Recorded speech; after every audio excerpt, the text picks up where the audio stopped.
comme nous sommes toutes des filles et que les filles ont toujours plein de problèmes, on va en parler tout de suite dans le Psychologue grâce à Magali. Bonjour. Bonjour. Et bienvenue à toi Jen, ça va? Ouais, toi. À fond la forme, ça va, merci pour une fois qu'on me demande. Sur le fitTV.com, on a eu plein de questions, on a sélectionné celle-ci Jen. Exactement, il s'agit de Tatiana, 25 ans de Besançon, qui dit « Je suis ce qu'on appelle une fashion victime, j'adore la mode et je passe tout mon temps libre dans les boutiques à faire du shopping.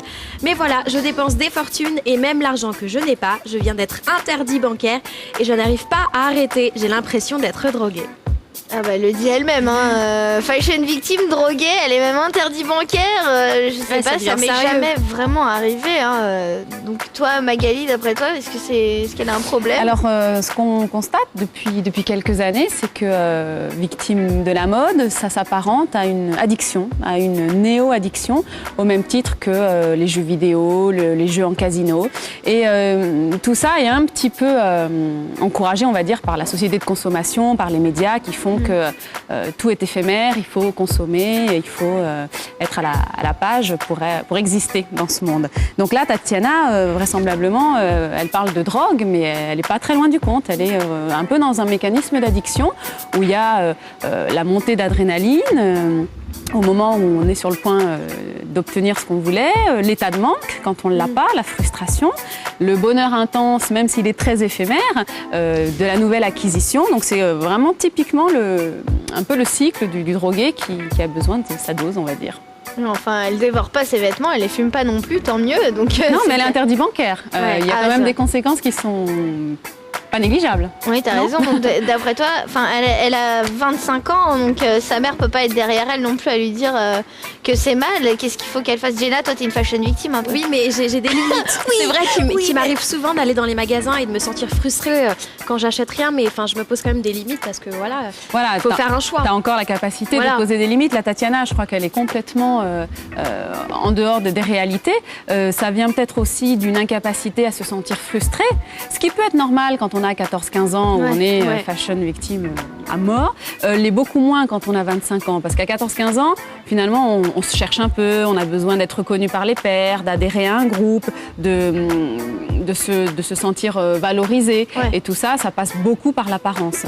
À 25 ans, c'est déjà plus difficile parce que ça révèle plutôt une fragilité narcissique, ce qu'on appelle une fragilité narcissique, c'est-à-dire un peu un manque de confiance en soi, d'estime de soi, et on a besoin plus d'avoir, de posséder, que d'être soi-même. Ouais, peut-être qu'elle a un manque à combler aussi. Peut-être qu'elle a un petit copain, qu'elle a trop de temps à elle et qu'elle bosse pas assez, je sais pas. Voilà, il y a sûrement quelque chose qui fait qu'elle ne peut pas supporter d'être frustrée, d'être en souffrance, parce que quand on renonce à acheter le dernier vêtement à la mode, c'est un peu de souffrance. Donc là, Tatiana, il y a des choses que tu n'arrives pas à affronter, que tu n'arrives pas à gérer et qu'il faut peut-être que tu mettes à plat sur une table, peut-être avec un professionnel. Ou pourquoi pas demander à tes amis de te mettre un coup de pied au derrière quand tu commences à choper trop de vêtements dans les boutiques. Moi je sais, ma sœur elle était comme ça à un moment, elle était tout le temps dans les boutiques et pourtant elle roulait pas sur l'or, mais c'était simplement qu'elle pouvait pas s'en empêcher. Voilà, c'est compulsif. C'est ce qu'on appelle, et c'est ce que j'allais dire, des comportements compulsifs, exactement. C'est-à-dire qu'aucun raisonnement ne peut canaliser ce comportement, cette compulsion à acheter et à consommer. Et puis quand elle a commencé à gagner son propre argent, elle a vu que c'était plus possible, interdit bancaire et tout, il fallait bien manger. Oui, il peut y avoir des conséquences physiques, psychologiques, sociales, économiques très très graves. On voit les comment on appelle ça, les gamblers, là, les joueurs en casino qui sont vraiment dans des situations extrêmement difficiles. Donc là, Tatiana, elle joue avec le feu. Ou alors elle jette à la poubelle sa carte bleue. Qu'est-ce qu'il faut qu'elle fasse en fait au final? Alors, si vraiment elle est dans un comportement d'addiction, aujourd'hui, les services d'addictologie en hôpital se spécialisent, se spécialisent dans l'addiction, les nouvelles addictions.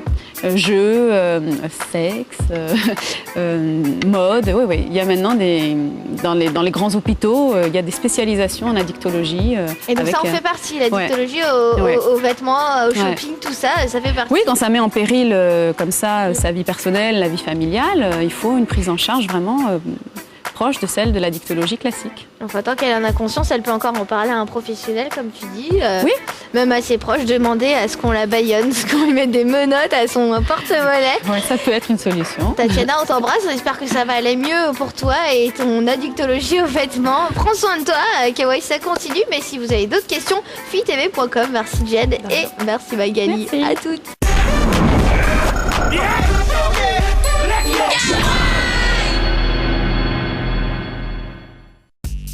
Une exclue FITV.